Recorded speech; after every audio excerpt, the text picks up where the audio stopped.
नमस्कार विद्यार्थियों, कक्षा 7 विषय विज्ञान अध्याय तीसरा है रेशों से वस्त्र तक।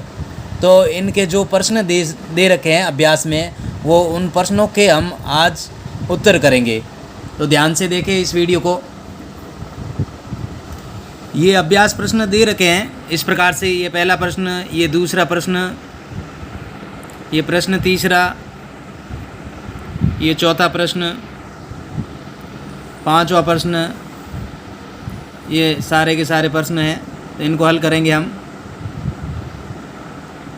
प्रश्न पहला है, संभवतः आपने नर्सरी कक्षा में निम्नलिखित पंक्तियाँ पढ़ी होगी।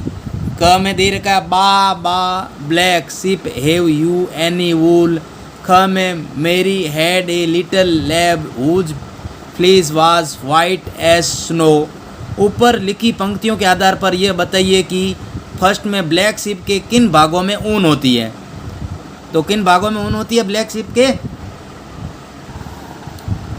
तो इसका उत्तर है भेड़ों की त्वचा के साथ उगने वाले महीन और मुलायम बालों में ऊन होता है।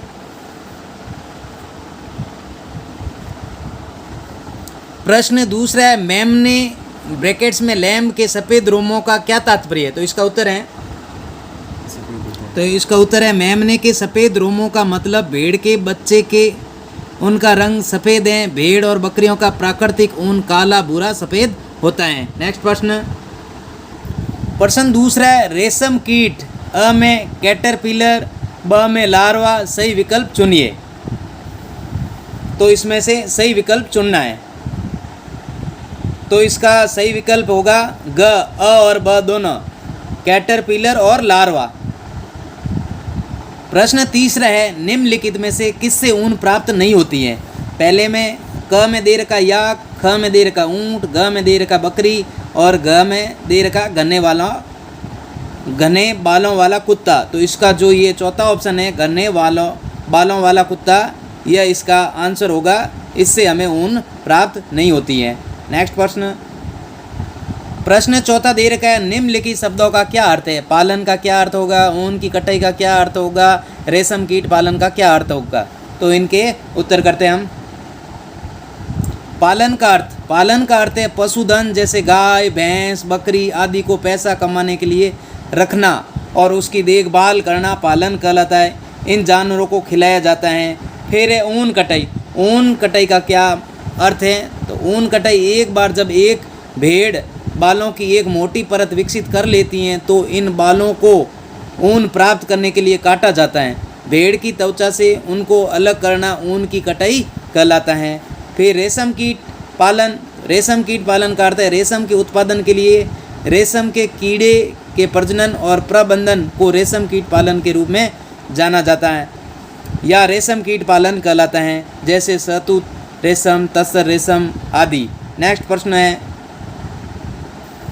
प्रश्न पांचवा, ऊन के संसाधन के विभिन्न चरणों के क्रम में कुछ चरण नीचे दिए गए हैं। शेष चरणों को उनके सही क्रम में लिखिए। ऊन कटाई, फिर रिक्त स्थान है, फिर छंटाई, रिक्त स्थान, फिर यहाँ पर रिक्त स्थान। तो इनके उत्तर करते हैं। तो यहाँ पर आ जाएगा ऊन कटाई के बाद में आ जाएगा अभिमार्जन के बाद में छंटाई के बाद में बर की छंटाई और फिर रंगाई और फिर रेलिंग। फिर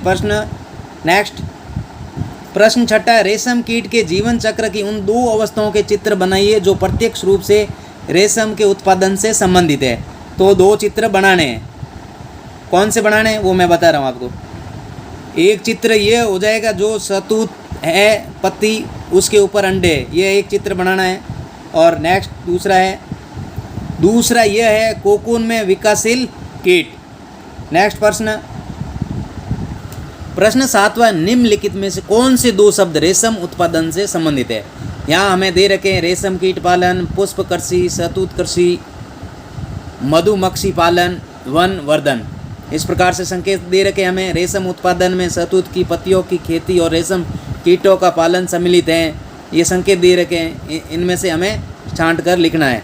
और फिर सेकंड में शहतूत का वैज्ञानिक नाम मोरस एल्बा है। तो इनमें से इनके उत्तर हैं। तो यहाँ पर सातवें के उत्तर हो जाएगा, एक तो रेशम कीट पालन और दूसरा हो जाएगा शहतूत कृषि।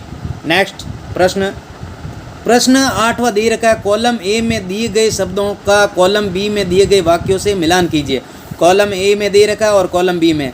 कॉलम ए में क में दे रखा अभिमार्जन, ख में दे रखा शहतूत की पत्तियां, ग में दे रखा याक और ग में दे रखा कोकून। तो इनमें से हमें मिलान करना है। तो इनके मिलान करते हैं।